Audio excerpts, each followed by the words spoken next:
que c'est parce que moi j'ai vu autre chose. J'étais là sur place. Montrez-moi les images. Ma image est en Gohan. On a la première rue limitée. Naza la première rue limitée. Bakolobela makambu yaba curage. Ngaye nazali na rivière oza la première rue limitée. Ce qui va curer. Si c'est comme ça, yango ba benga curage, nzambe atambu ça peut vivre na yo lokola curage à bout. Je viens de là. Ce que les images truquées, oh yaza sur place à la kisabiso, ce qui nazolo ba makambu eza lokuta, ba image yango. Ezaka kawana te. Pour pas que le bassango zalaki ka place one.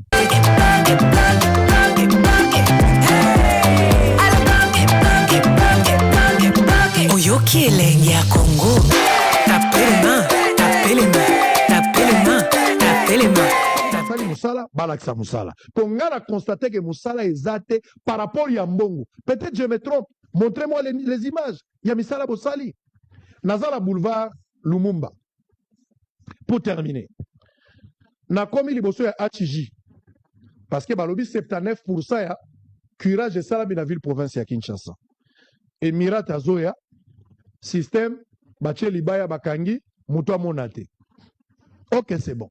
Moi-même je suis descendu ce matin. Ah, na cause en erreur, hein? Le gouverneur Bumba peut avoir raison d'avoir curé plus de 79%. Maintenant à quoi ressemble cette opération à curage? Na komi na niveau ya HJ. Regardez les images. Il y a HJ. Et Zole Kabotala. Bino Batozola Nanga Nandaku. Soki, oh, Tokobenga ngo curage, ou Tokobenga ngo bandeli à curage. Parce que c'est parce que moi j'ai vu autre chose. J'étais là sur place. Montrez-moi les images. Ma image est en Gohan. Oh, Naza la première rue limitée. Naza la première rue limitée. Bakolobela makambu yaba curage. Ngaye nazali na rivière oza la première rue limite. Ce qui va curer. Si c'est comme ça, yango ba benga curage, nzambe atambu ça peut vivre na yo lokola curage à bout. Je viens de là. Ce que les images truquées, oh yaza sur place à la kisabiso, ce qui nazolo ba makambo eza lokuta, ba image yango. Ezaka kawana te, po ba koloba sango zalaki ka place wana. Musika te na ngaya mushi. Wileri etondaka mikolo nyonso. Toza na croisement mushi awa. Toza na croisement mushi. Na koti na mushi awa. Soki yango nde babengaka curage, nzambe atambusa vie ya kinoa oyo azondima curage lokola curage esalami. L'objectif ici, ce n'est pas de tuer quelqu'un. On ne demande pas le bilan. Ngana za kosenga bo justifier mbongo bozwaki. Soki bosali misala, bolakisa biso place misala bosali. Banzela ebele bozomona en béton na ville ya Kinshasa. Banzela ebele bozomona en béton. Eza ville ya Kinshasa mutezo tongate. Ezo kota na programme ya ville. Gouvernement central abimisi mbongo pona ko aider ba province. Ezaka Kinshasa te. Même chopo na Kisangani ba bénéficier nango. Na Kananga bazo bénéficier nango. Na Mbandaka bazo bénéficier nango. Lubumbashi bazo bénéficier nango. Donc il y a plusieurs provinces qui bénéficient d'un programme d'urgence Oyo. Na niveau du gouvernement central, le chef de l'État a instruit pour ça là. C'est avantageux, moi je suis d'accord avec ça. Alors, biso tozo tuna kaka réalité par rapport à taux d'exécution à mon salaire par rapport à ndenge yango esengeli ya salam. Donc awa na Kinshasa esengeli boye ba kembongo ebimaki pour ça la musala. Ville à Kinshasa, ITPR, OVD, bango nyonso wana beseko azwaki mbongo bola kisabiso misala par rapport à Banzela. Je disais pour terminer que la plupart de Banzela eza ko salama en béton na ville à Kinshasa. ACGT ndazo salama. Ça je vous dis. Ngai moko na zoli bino quelques échantillons. Il y a Banzela ACGT peut-être au kanisaki que za ville à Kinshasa mtote ego bénéficier la ville à Kinshasa mais ACGT ndaza ko exécuter yango par ya responsabilité na ya 60 millions ya za ko exécuter. Au VDP fois l'accès biso Oya Sali, ville père la Kisabiso, Oya Sali, ITP à la Kisa. Ce qui va la Kisi, je reviendrai ici pour corriger. Mais ngala zomona ke banzela ezate où se trouve le problème?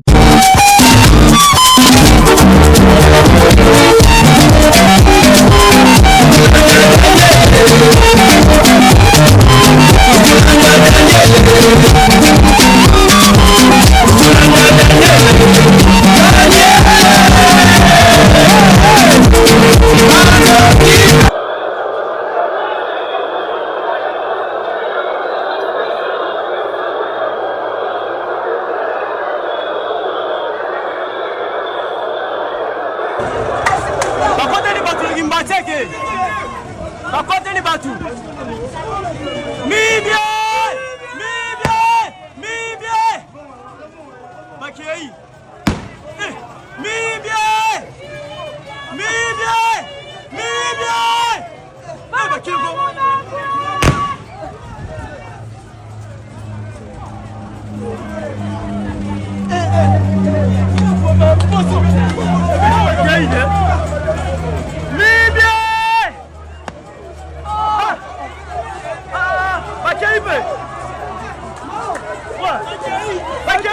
Hello la famille, c'est toujours moi, mais c'est l'investigateur. Nous, on a un grand marché, petit tour, tout le monde a donné macadam et propre.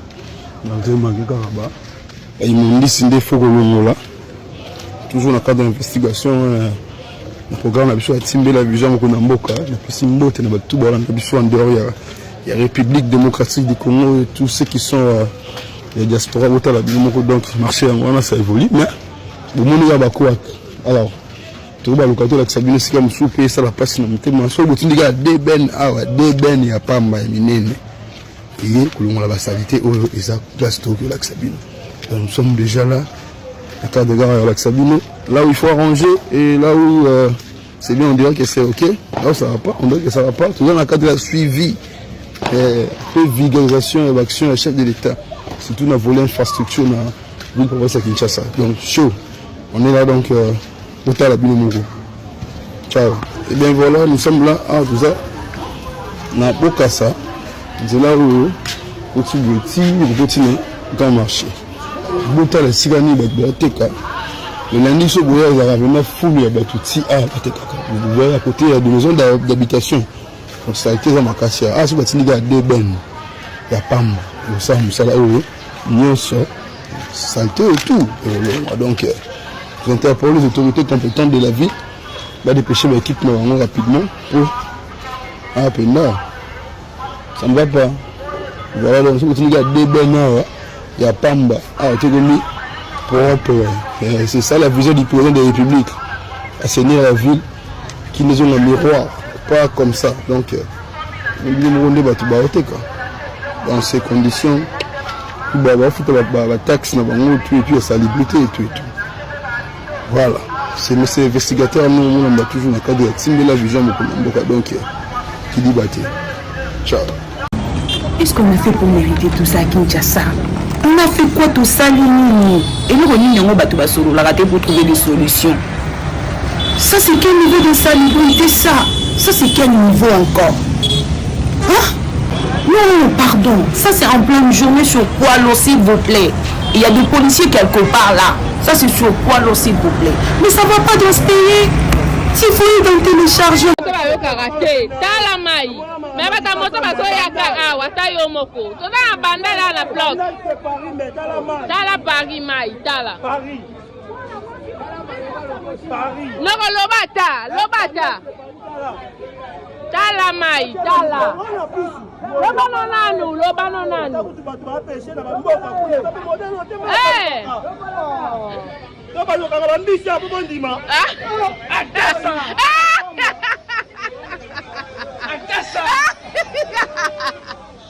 Bloc tombé awa. Bloc awa piscine. Noko eba kontambo kama yoka bayo bamona makambo yo.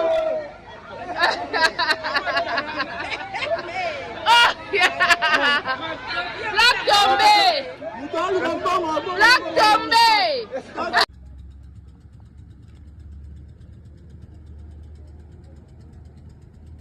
Awa toza na Kinshasa, précisément pembeni ya prison ya Ndolo.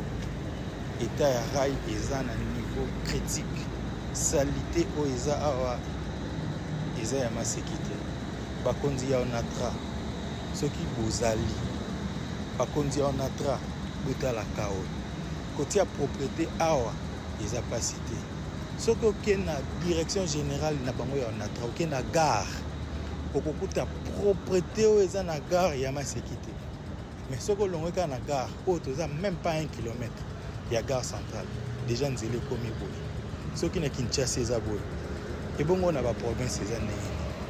Bande ko onatra. Totia maele tobongisa.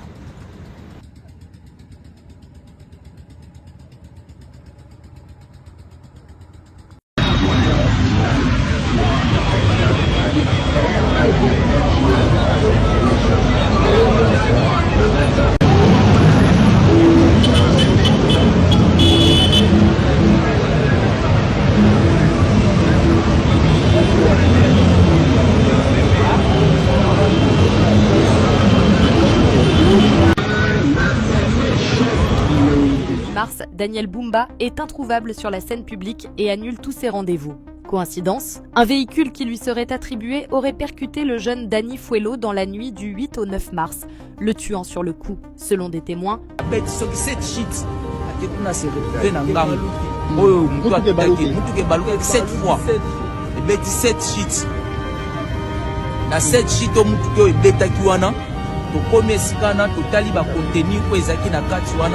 on a trouvé, il y avait de l'alcool, champagne, Bexo, champagne, Bexo, speed. Le conducteur était en état d'ivresse et la voiture aurait fait 8 tonneaux, comme dans un film, avant de s'immobiliser. Et ce conducteur ne serait autre que le gouverneur lui-même. La famille de la victime réclame justice et interpelle les autorités. Gouverneur qui vient extirper de l'entrepôt le véhicule gravement accidenté pour une destination inconnue afin de dissimuler des preuves dans une affaire de mort comme les images l'attestent. Ni le parquet ni un magistrat n'ont été consultés, bafouant ainsi de manière flagrante les dispositions du code pénal congolais. Cette dissimulation délibérée de preuves n'est qu'une démonstration supplémentaire de l'état moribond de la justice en RDC. Au matin, le scénario devient encore plus sordide. L'ex-colonel Mimi Mundela, conseillère en sécurité du gouverneur, se rend personnellement chez les familles des victimes. Pas pour compatir, mais pour acheter leur silence et leur collaboration à coups de billets de banque. C'est ainsi qu'opère le pouvoir en RDC. Ici, le regard de désespoir et d'injustice des Kinois est tourné vers l'UDPS et Félix Tshisekedi, président de la République, qui, avant leur accession au pouvoir, avait longtemps milité pour un état de droit où tous les Congolais seraient égaux devant la justice. Pourtant, ce principe semble aujourd'hui trahi, car les intouchables continuent de bénéficier d'une impunité, tandis que la rigueur de la justice ne s'exerce qu'à l'encontre des faibles et des plus démunis. L'attention se porte également sur Maman Marthe Kassalu, mère du président, dont le gouverneur Daniel Bumba serait l'un de ses protégés. Seront-ils du mauvais côté de l'histoire en privilégiant un fils maison plutôt que l'intérêt général du Congolais lambda? Le peuple congolais, lui, observe. Affaire à suivre.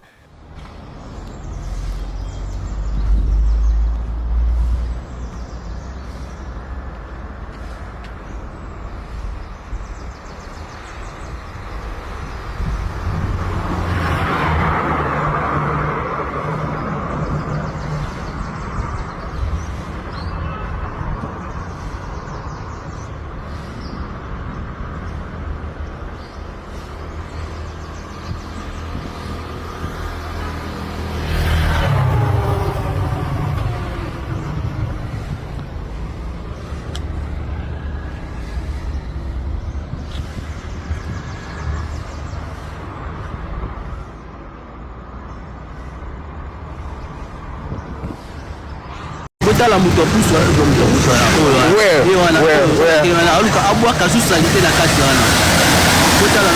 messieurs, comment ça dit? Comment ça dit?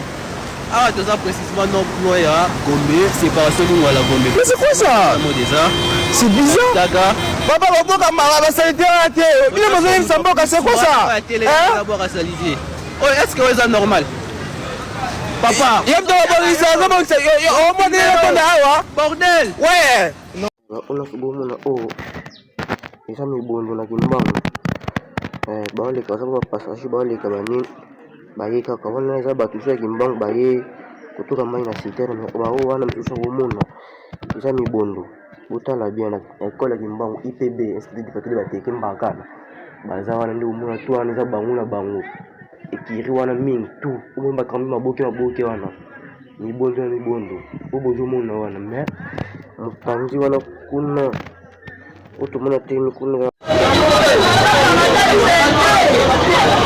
Bonville et pays.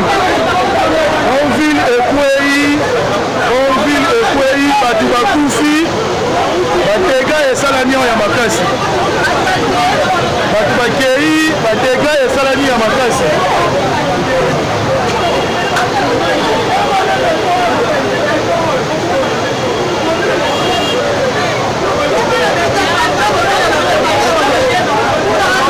badega esalami ya makasi.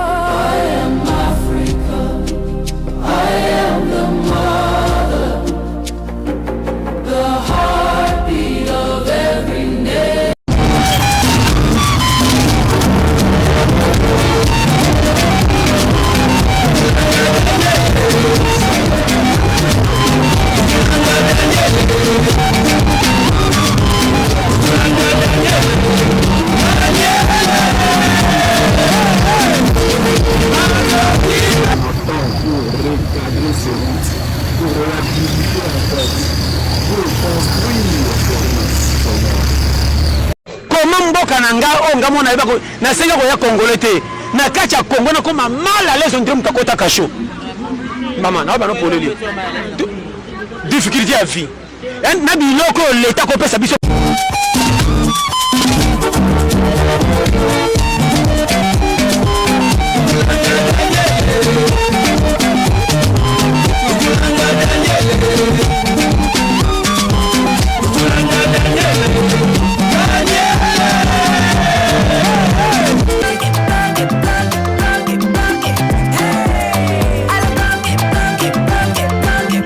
Oyoki elenge ya Congo.